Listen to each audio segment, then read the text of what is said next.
What's up, YouTube? Good morning or good afternoon. I know it's like 1 o'clock somewhere, 2 o'clock somewhere else, blah, blah, blah. I hope you guys are doing well. If you are new to the channel, please just hit that subscribe button and like the video so that my videos can go out there in the YouTube algorithm. That easy, it takes a couple seconds. Today's video, I just kind of want to talk about why I became a respiratory therapist. So going back in time, I was at Coastal Carolina University and I graduated with my bachelor's degree in science. It was a psychology degree. And I wanted to continue my education, but I didn't have any more scholarship money to proceed. So I was stuck for some time, but I still needed some income. So I decided to just get like a regular average job at Walmart. And I don't know if you guys know that there's like some statistics where people who graduate with like certain degrees don't get a job. Well, I thought I could with just a bachelor's, but in order to get like those jobs, you needed basically a master's degree or higher, and I didn't have any time for that. That's like what, an additional 5-10 years or something like that. But anyway, after graduating with my bachelor's in psychology, I got a job at Walmart, and I was with Walmart for 5 years. I started my wage that I started with at Walmart was $9 an hour. And then you had to do like some type of training, like computer modules or whatever, and you bump up to $10. And then over time, Walmart's been generous with, giving me like a couple cent raises. So I absolutely hated Walmart so much to where you had to work Monday through Friday for 8 hours, making only like what? I think I was maxed out before I did the transition to online grocery. I was at like $11.50. So where I was stationed in Walmart, I was on the front registers, standing there practically the whole day from 8 a.m. to 5 p.m. And then I've kind of noticed a trend to where it's not as busy in the morning, so I would do 5 a.m. to 2 p.m. And, I absolutely hated being on a register. I hated scanning all these groceries that people just threw on the belt, didn't want to talk to you, didn't say nothing. And then I would get attitude when I would just try to be friendly. And we even had a sign. There was a register where you would do like 20 items or less. And, we had a sign that said 20 items or less. So I remember one time I told this dude, I was like, hey, it says 20 items or less. You can't have all these items. And I get cussed out for telling him the truth. And my manager's like, go ahead, just scan him. He's okay. We don't worry about that. I'm like, so why do y'all even have the sign here? So, being up there on the front registers kind of just made my mental just out of control, because I'm just like, I just cannot tolerate standing here for 8 hours a day with only like one 15-minute break and dealing with all these weird people just throwing their items on the belt. So then I saw an opening position for online grocery, and I think this is pretty much what started a little bit before COVID. So what online grocery was is you could order all your groceries online. And people did that on their phones, on their computers, whatever the case, whatever. And I absolutely loved it. We were limited to a certain number of orders a day. So I think we were capped out at the beginning. We were capped out at like maybe 30 or 50 orders a day. Well, fast forward, Walmart decided to get a little bit greedy, and they wanted to max out the orders, so like 325 going up, blah, blah, blah, blah. Now, for people who don't know the behind the scenes of online grocery, people order a lot. of food. And with having easier access right there from your phone, people just click things just to do it. And online grocery was probably the most hectic thing for me. And it entailed with people not showing up for their orders, so you had to put them back. It had to entail with these totes full of everyone's food. People don't know how to stock the water. So if someone wanted like a 40 pack of water, they would put it on the top of the, top of the pallets. And you're supposed to put heavier stuff towards the bottom. You don't put something heavy towards the top. So I think that kind of messed up my lower back a little bit, trying to fix people's mistakes on putting waters up there for some reason. And I'm not the tallest guy, but I could still reach it, but still it wasn't good for my lower back. And the management was terrible.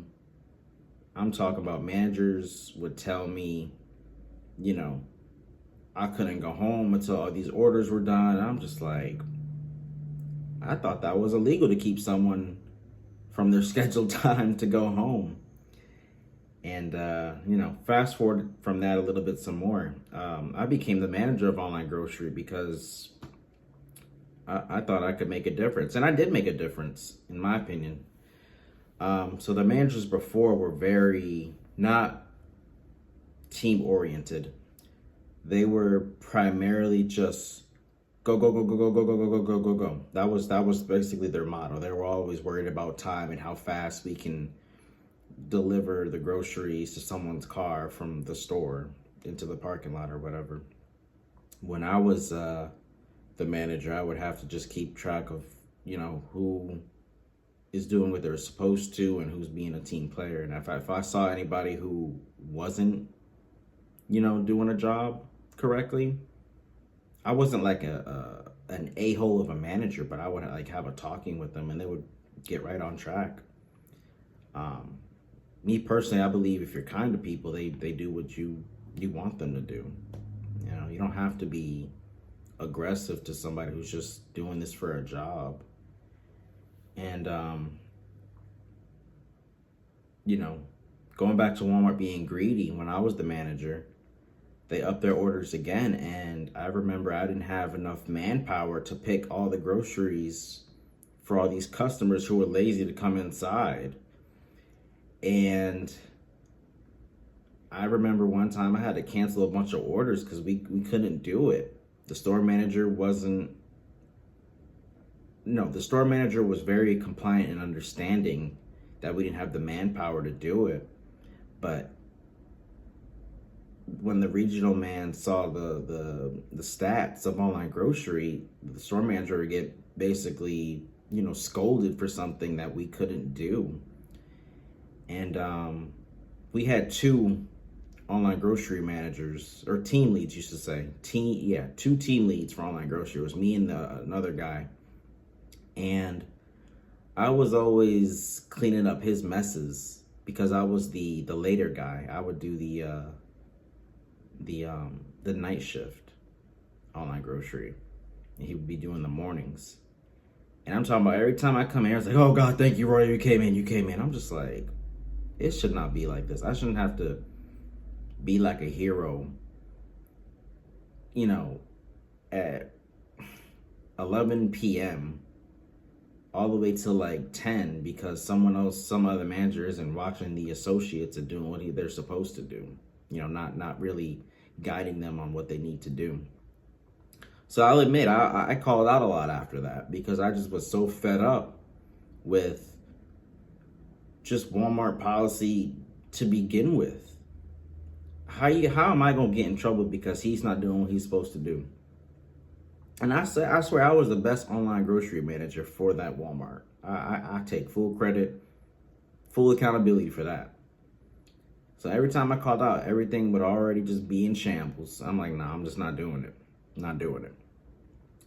So after I just constantly kept getting fed up with Walmart, I still needed a job, so I still worked with Walmart. I decided to just become a regular associate with online grocery and just do my picks for the day, pick everyone's groceries and dispense orders. But I got kind of tired of doing that.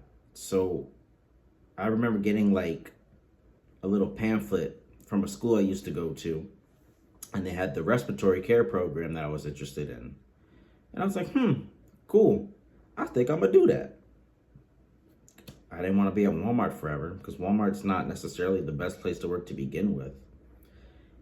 So going from Walmart to respiratory, it was definitely a journey because I had to work at Walmart while I was still in school, and school was its whole ordeal as well. You guys know that respiratory therapists are mainly like made up of women, and there's men, but there was only like maybe 3 or 4 of us, if I recall correctly, that were in my class. But there was always a lot of drama between the teachers and the ladies in the class, and I understand both perspectives, but for the most part, I was just trying to make it. I was just trying to get my degree and just leave Walmart to begin with. And, it was a 2-year program.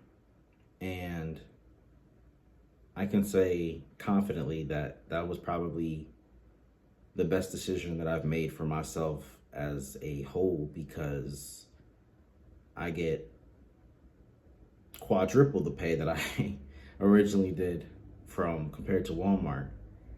And it's been a blessing ever since. So when I joined the respiratory care program, I wasn't necessarily familiar, or I was familiar. I wasn't really too skeptical on using student loans to pay for my college tuition. And mind you, I was going during COVID. And I remember one of the financial aid ladies was like, "Why are you paying money to go to school?" And I was like, "Well, I'm not really a fan of, student loans and debt. So I kind of just eliminate, any type of future expenses." She's like, "Well, during COVID, everyone's getting free tuition." I was like, "What do you mean?" She's like, "Yeah, ever since COVID, the government's been giving us money and funding education programs and programs that are of," what was it? There were critical careers. I think that's what they called them. Careers that basically needed people fast, or people that are extremely important to the crisis that's going on. And I was like, I didn't know that. So the lady put me on, and I went to school for free during COVID. All my books were paid for. There were some books that I chose not to even get, so I kind of pocketed the money. Got scholarships left and right, so it was just money after money, and then all the refunds and everything. It was just a great time for me to go back to school, and everything worked out perfectly. Realistically, I don't think I would have gotten this house if I worked at Walmart. Even at Walmart, I remember doing the 2 jobs thing. I was a Walmart associate and I was an Office Depot associate, and I'm glad I'm not doing that no more. But being a respiratory therapist has definitely changed my perspective of life, money, the values of family, and so forth. But I mainly did it just to escape the torture of Walmart, because it was just like the customers were crazy, the work environment was crazy, managers were crazy, like everybody was crazy. And me being a respiratory therapist, I'm independent. I do all my treatments like I'm supposed to. I'm there for emergencies. I'm there for pretty much anything respiratory related, and you name it, I'll be there. And I love respiratory so much. I love the money flow so much. I work 3 jobs. I don't want to work 3 jobs for the rest of my life, but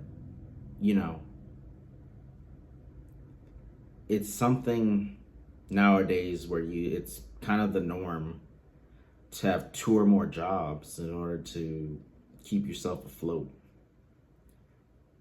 And I'm able to pay off this mortgage faster. I'm able to make easier car maintenance payments that I need to do.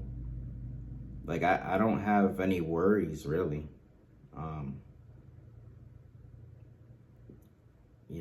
I'm blessed. I can really say that. And if it wasn't for COVID, I feel like a lot of respiratory therapists wouldn't have gotten that pay increase that they rightfully deserve. And I'm the new guy, but I've only been doing this for 2 years. But I can say I make 6 figures doing the 3 jobs that I do. And I'm blessed because they all started me off $30+ an hour. So I mean, I don't have any complaints with that. But with that being said, I feel like respiratory therapists really should be paid more at these bigger hospitals. Because I just got done talking with one of my old classmates and how she had to get a second job. And she, she's a respiratory therapist, obviously. And she was telling me, one of the big hospitals here in South Carolina started her at like $28. I'm like, that's not even a lot of money compared to what's going on out here. So it's just like, you kind of really do have to work 2 or 3 jobs as a respiratory therapist. And how I do it, 1 full-time and then 2 PRNs. And if you want to get another PRN, do 4, go for it. But I know my limitations, so I do the full-time here in South Carolina, and then I do my PRNs, 1 in North Carolina and here in South Carolina. So that's just pretty much how I do it. And obviously there's going to be some sacrifices you have to make when you're doing the multiple jobs as a respiratory therapist, but you got to look at that bigger picture if you want to have financial freedom, or if you want to, have a certain goal that you have in mind, that you're trying to pay off a house, or, something that's important to you. No one wants to work 3 jobs just to do that. No. Nobody in their right mind wants to do that. I'd rather just work the 1 job, to be honest with you guys, and just chill for like 7 or 8 days. But for my goals right now, not yet. I think I'm gonna be doing the 2 or 3 jobs gigs for a while. Primarily because I don't want to lose my benefits from the full time, and I have so much PTO saved up already, and I don't want to lose all that, because that stuff's important to me. Initially, I wanted to do the travel, but I think for right now, a better game plan is for me to have stability, is to have the full time and 2 PRNs. So that was my my journey to become a respiratory therapist. So if you guys enjoyed the video and you guys have any more topics or questions you want me to go over, please just message me on Instagram or here on YouTube. And again, please, if you haven't, hit that subscribe button and like the video just to do it. I've noticed I could see the analytics. Some of the viewers are not even subscribed, and it just takes a couple seconds. I post every now and then. I won't blow up your feed, but it would be greatly appreciated. Thank you guys for watching. So long.